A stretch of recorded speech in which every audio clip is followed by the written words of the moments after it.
Halo teman-teman, selamat pagi, selamat siang, selamat sore, atau selamat malam. Semoga teman-teman selalu diberikan kesehatan, kebahagiaan, dan kelancaran selalu dalam segala aktivitasnya. Kembali lagi bersama saya, Christian, sebagai pemateri pelajaran geografi paket C. Nah, minggu lalu kan kita sudah membahas apa itu demografi, apa itu kebudayaan, dan apa itu mitigasi bencana. Nah, pelajaran selanjutnya nggak kalah seru nih teman-teman. Mau tahu kan pasti apa? Yuk kita lanjut. Nah, tema pelajaran kita kali ini itu bersama-sama memberikan manfaat. Materi pembelajaran yang akan kita bahas yaitu konsep wilayah, perwilayahan, dan tata ruang. Itu materi pertama. Materi kedua yaitu desa dan kota. Materi ini nggak kalah seru nih kemarin. Fokus ya teman-teman. Semangat. Oke lanjut. Nah, coba kita perhatikan nih gambar sebelah kiri dan gambar sebelah kanan. Secara spontan kita mengatakan itu adalah pemukiman desa, ini desa maksudnya, dan ini adalah kota. Nah, jika disuruh memilih, kakak-kakak atau teman-teman akan tinggal di mana sih? Jawabannya mengapa sih? Nah, yang akan kita bahas pada unit 1 ini tentang tempat tinggal kita adalah pemanfaatan ruang di muka bumi. Nah, eh, pengertian wilayah dan geografi diartikan sebagai kesatuan objek dan kesatuan manusia yang memiliki karakteristik yang sama sehingga dapat dibedakan dengan wilayah yang lain. Nah, terus juga menurut Undang-Undang Republik Indonesia Nomor 26 Tahun 2007 tentang penataan ruangan, wilayah adalah ruang yang merupakan kesatuan geografis beserta segenap unsur terkait yang ditentukan berdasarkan aspek administrasi dan atau aspek fungsional. Nah, secara jelasnya, wilayah dapat disimpulkan sebagai objek yang memiliki kesamaan atau karakteristik tertentu. Wilayah dibagi dua, teman-teman. Yang pertama ada wilayah formal dan yang kedua ada wilayah fungsional.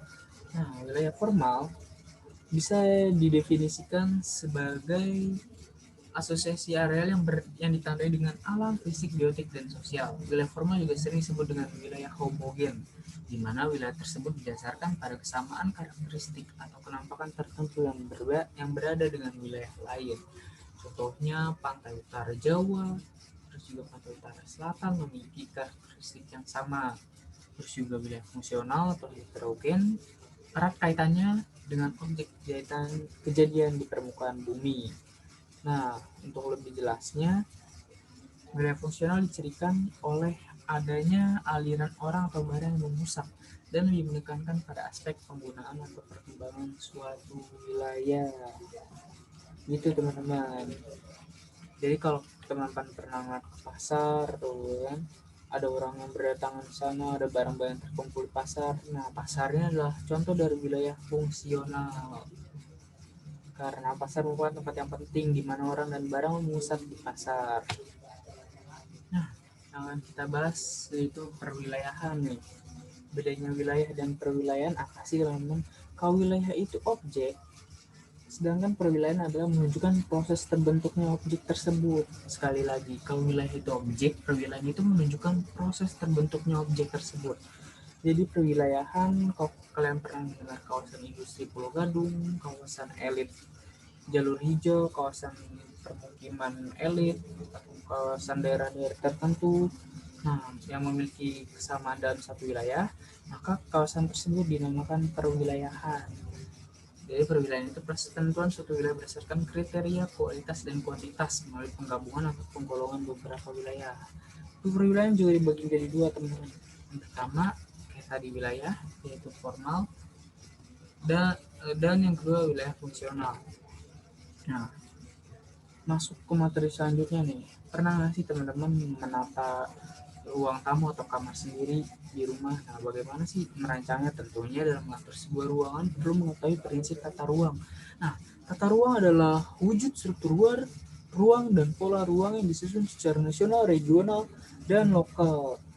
Nah, menurut Undang-Undang Nomor 26 Tahun 2007 tentang penataan ruangan, struktur ruangan adalah susunan pusat-pusat pemukiman dan sistem jaringan prasarana. Jadi kalau mau tahu lebih lanjut, kita simak gambar berikut. Nah, dari gambar di atas nih, kita saksikan bahwa wilayah memiliki tata ruang baik, yang baik akan terlihat lebih rapi dan enak dipandang, serta juga tata ruang yang baik akan memberikan kenyamanan bagi penghuninya, sedangkan yang tidak baik nih seperti bantaran sungai akan menyulitkan orang untuk beraktivitas, bahkan akses jalan pun susah dilewati gitu teman-teman. Nah, untuk mengatur atau mengatasi tata ruang tidak baik diperlukan perencanaan tata ruang teman-teman. Apa sih perencanaan tata ruang itu? Nah, penataan ruang adalah suatu sistem proses perencanaan tata ruang, pemanfaatan ruang, dan pengendalian pemanfaatan ruang. Nah, ketika kita menata ruang tentunya pasti kita mendapatkan kenyamanan, mendapatkan keserasian, juga mendapatkan hal-hal yang baik, bukan hal yang buruk. Dibutuhkan sebuah perencanaan yang matang dan berkesinambungan. Nah, perencanaan tata ruang mempunyai beberapa fungsi, itu menghasilkan kualitas kehidupan dan kehidupan yang baik, ya kan, yang tadi saya bilang, karena bisa benar-benar membuat kita merasa nyaman, terus juga memenuhi tujuan efisiensi dan demokrasi, terus memenuhi tantangan pembangunan berkelanjutan. Nah, berdasarkan Undang-Undang Nomor 26 Tata Ruang Undang-Undang Nomor 26 Tahun 2007 tentang penataan ruang, maka perencanaan tata ruang Indonesia memiliki 3, yaitu rencana tata ruang nasional. Rencana tata ruang nasional harus memperhatikan wawasan Nusantara dan ketahanan nasional. Wawasan Nusantara adalah cara pandang dan sikap bangsa Indonesia mengenai diri dan bentuk geografisnya berdasarkan Pancasila dan Undang-Undang 1945. Sedangkan kalau provinsi merupakan turunan atau penjabaran dari rencana tata ruang wilayah nasional. Yang ketiga adalah kabupaten atau kota berlandaskan otonomi atau kewenangan semua diatur oleh pemerintah daerah dan alat untuk mengatur, mengendalikan, dan mengarahkan ruang di wilayah kabupaten kota. Nah, masuk ke bab selanjutnya nih, yang gak kalah seru. Desaku yang permai. Asik, kalau kakak-kakak atau pernah mendengar lagu tersebut, boleh banget dinyanyiin nanti setelah pelajaran ini. Nah, pengertian desa kan udah pernah tahu kan gimana sih kita menata aktivitas seperti ini, ada sawah, ada gunung. Desa merupakan wilayah yang masih didominasi oleh aktivitas pertanian atau agraris, sehingga wilayah desa sering digambarkan dengan wilayah hijau. Nah, pengertian desa menurut Buku Republik Indonesia nomor 6 tahun 2012 yaitu sebagai kesatuan masyarakat hukum yang memiliki batas wilayah yang berwenang untuk mengatur dan mengurus urusan pemerintahnya sendiri. Beda dengan kota ya teman-teman.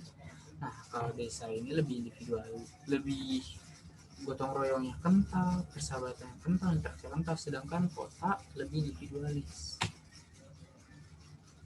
Nah, secara kehidupan sosial karakteristik desa sebagai berikut. Yang pertama, penduduk masih memegang teguh tradisi, adat istiadat, dan kebiasaan. Terus juga penduduk masih di bidang agraris.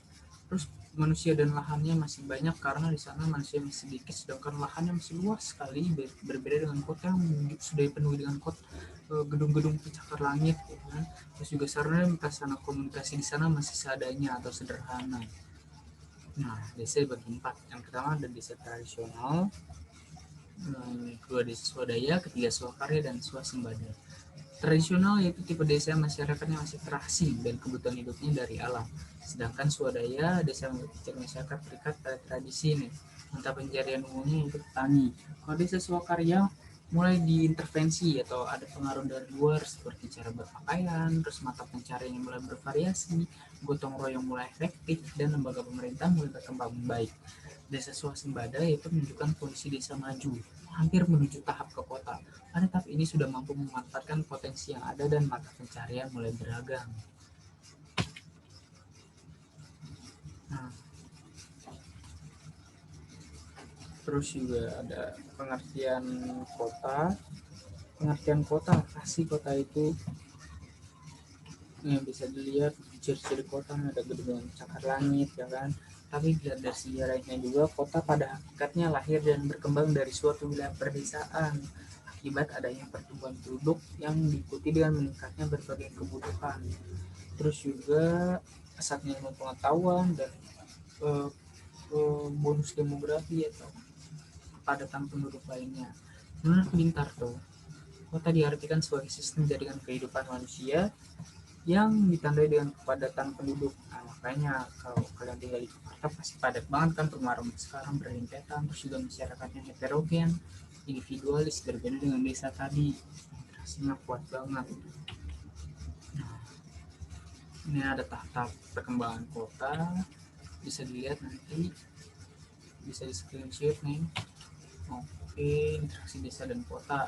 Nah, interaksi wilayah dapat diartikan sebagai suatu proses hubungan timbal balik saling mempengaruhi antara dua wilayah, baik hubungan dampak positif maupun negatif. Nah, dari pengertian antar wilayah dapat dipahami bahwa interaksi wilayah terkandung tiga hal pokok, yaitu hubungan timbal balik antar dua wilayah atau lebih, terus menimbulkan adanya pergerakan atau dinamisan, terus yang ketiga menimbulkan gejala, kenampakan, dan permasalahan baru baik positif maupun negatif. Faktor yang mempengaruhi interaksi ada tiga. Yang pertama ada komplementari, yaitu saling melengkapi. Yang kedua adanya saling berinteraksi atau mengintervensi. Yang ketiga ada kemudahan transfer atau pemindahan dalam ruang. Nah, dampak negatif dan positif interaksi desa dan kota yang mana? Pasti di semua kegiatan, termasuk bahkan kegiatan interaksi pun ada positif dan negatifnya. Simak berikut. Nah, positifnya nih, dampak positif interaksi desa kota bagi kota yaitu pasokan sumber daya alam berupa bahan mentah atau bahan baku industri terpenuhi karena diambil dari desa kan. Terus juga kebutuhan pangan yang berasal dari desa terpenuhi. Yang ketiga juga kebutuhan tenaga kerja dari desa di kota tercukupi karena banyak melakukan urbanisasi. Nah, sedangkan dampak positif interaksi desa kota bagi desa yaitu tentunya pengetahuan penduduk desa semakin bertambah karena tersedia sarana dan prasarana pendidikan yang memadai dari kota. Terus ketertinggalan wilayah desa semakin berkurang, kesenjangan ekonomi wilayah semakin berkurang. Alis positif, kita akan bahas negatifnya nih. Nah, negatif bagi desa yaitu memudarnya semangat kerja penduduk desa di bidang pertanian akibat modernisasi kota. Terus yang kedua meningkatnya perilaku konsumtif sama seperti di kota, dan kejahatan akibat pengaruh iklan produk industri dan film yang ditayangkan televisi. Yang ketiga berkurangnya jumlah tenaga kerja produktif, dan di bidang pertanian banyak sekali penduduk desa lebih tertarik bekerja di kota. Terus dampak negatif interaksi desa kota bagi kota. Yang pertama munculnya daerah kumuh seperti bantaran sungai atau slum area di pinggiran rel kereta api atau kuburan dan kolong jembatan. Terus tingginya kepadatan penduduk karena desa melakukan urbanisasi sehingga ada perpindahan dari desa ke kota. Masih ingat kan teman-teman pelajaran 2 minggu lalu? Terus meningkatnya jumlah penganggur dan penduduk miskin di kota akibat urbanisasi tadi. Nah, gimana sih upaya yang dapat dilakukan untuk melakukan pemerataan pembangunan antar desa dan kota? Yang pertama, meningkatkan kualitas sumber daya manusia atau SDM masyarakat. Yang kedua, membuka kesempatan kerja dan memberi bantuan usaha kecil dan menengah bagi kebijakan pemerintah nih. Yang ketiga, mengadakan penyuluhan dan pelatihan atau workshop, apalagi di masa pandemi ini penting sekali workshop agar kita tetap produktif dan tetap semangat. Dan jangan lupa bagi kalian pengendara jasa paket C, terus belajar, terus menjadi bangsa generasi emas. Semangat. Terus juga yang keempat, adanya perbaikan sarana dan prasarana menunjang pembangunan desa seperti fasilitas transportasi dan komunikasi. Nah, yang nomor satu ini contohnya yaitu kalian udah mau meningkatkan kualitas SDM dengan cara belajar geografi atau belajar matematika seperti minggu lalu, atau bahasa Indonesia yang diadakan Kumpel UI 15. Itu teman-teman, semoga kali ini bisa dipahami ya. Kalau ada yang ingin ditanyakan bisa banget hubungi saya langsung. Thank you. Tetap sehat teman-teman. Jangan lupa pakai maskernya.